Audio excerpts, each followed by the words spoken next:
Olá pessoal, tudo bem? Aqui é o Inácio quem está falando. Hoje eu vou falar com vocês sobre estruturas de repetição, tá? Então, nós vamos começar aqui estudando o laço for, para ver como é que ele funciona. Primeiramente, ó, eu vou demonstrar aqui para vocês um fluxograma. Eu construí esse fluxograma com base no funcionamento do laço for. Olha só, inicialmente aqui nós temos aqui a inicialização de uma variável, né, em que i recebe o valor 10, por exemplo, né? Aí na sequência, o próximo passo seria o que? Ele fazer um teste lógico, né? Esse teste lógico, como todos sabem, ele devolve um resultado que é verdadeiro ou falso, né? Se for verdadeiro, eu estou mandando ele imprimir a variável i. Aí na sequência, ele vai fazer o que? Ele vai pegar e vai decrementar essa variável i. Terminando, né, ele retorna para o teste lógico novamente. Inicialmente ele perguntou, 10 é maior do que zero? Verdadeiro. Então ele vai imprimir o 10, aí vai decrementar, 9. Aí volta, 9 é maior que zero? E vai indo, né? Quando chegar em 1, né, 1 é maior do que zero? Sim, ele imprime 1. Aí 1 menos 1, 0, né? Aí ele pergunta, 0 é maior do que zero? Não, falso. Então ele finaliza o laço. Vamos ver a estrutura dele em C Sharp agora, como trabalhar com ele, né? Em C Sharp, olha só, ele tem essa estrutura. For, abre parênteses, e aí eu tenho três condições dentro do parênteses, separados por ponto e vírgula. A primeira condição é o valor de início da variável. A segunda condição é o teste lógico. E, finalmente, o incremento. Olha só, o valor de início variável. Vamos voltar lá no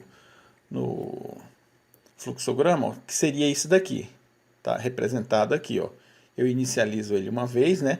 E aí entra no teste lógico, que ficaria aqui no meio. E o decremento da variável aqui no final. Beleza? Pode ser incremento ou decremento, tá? De qualquer forma, eu vou adicionar um valor na variável. Pode ser de 1 em 1, 2 em 2, 3 em 3 e assim por diante.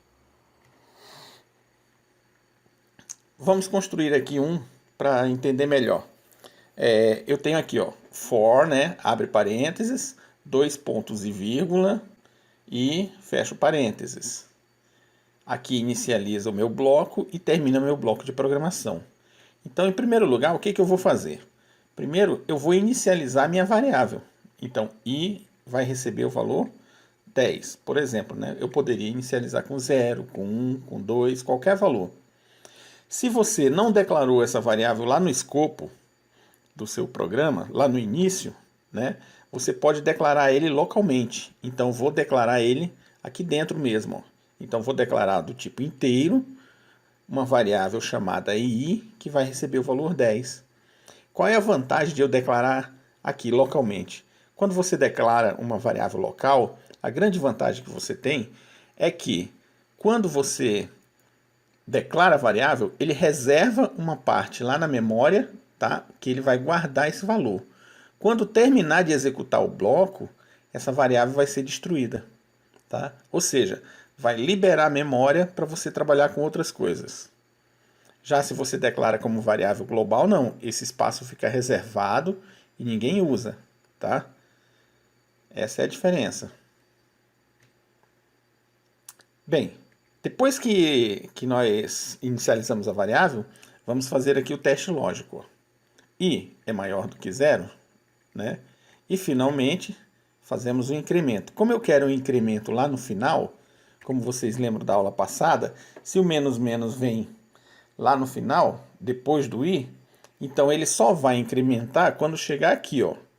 Quando ele chegar na chave de fechamento do bloco, aí que ele vai incrementar a variável i. Então o que vai acontecer? Ele vai fazer o teste lógico, i maior do que zero, sim, né, que é 10. Então ele entra, executa, terminou, decrementa e volta para cá novamente. Ó, igual aqui no nosso fluxograma, ó. Terminou, ele retorna para o teste lógico, tá? E aí ele vai fazendo, decrementando, retornando para o teste lógico, decrementa, retorna para o teste lógico, até que seja falsa a saída e ele finalize o bloco, tá?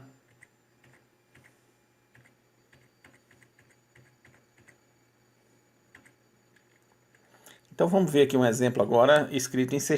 Ó. For, estou declarando a variável localmente, int i igual a 10. Aí agora o teste lógico, i é maior do que 0. E aí o decremento, beleza? Então ele vai fazer o teste lógico, né? Vai perguntar 10 maior do que 0? Sim. Então eu vou escrever o console.writeLine, ele vai escrever na tela e no final vai dar um enter, tá? Esse line aqui significa que ele vai dar um enter no final. E aí ele vai colocar essa mensagem fixa, ó. Esta é a iteração número, essa mensagem aqui é fixa, tá? Todas as vezes que ele executar aqui o laço, ele vai imprimir a mesma mensagem. Mas, ou seja, ele vai concatenar essa mensagem. O que é concatenar? Ele vai pegar essa mensagem e vai colocar esse valor na frente dela, tá?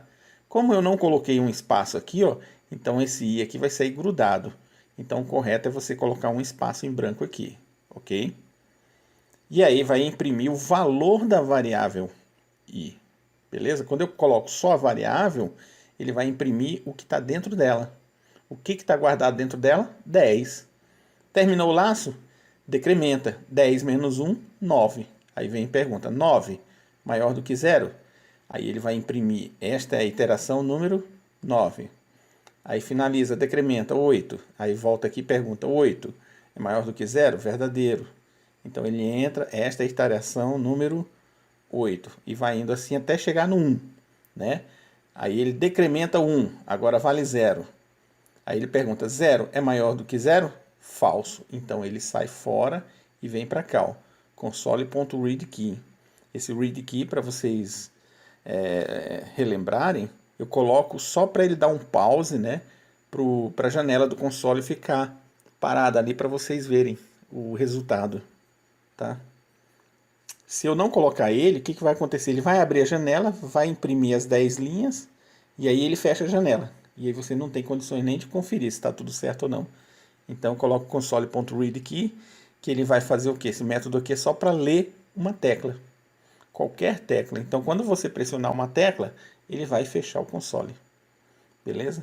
Agora vamos programar um exemplo no C# para ver como ele funciona.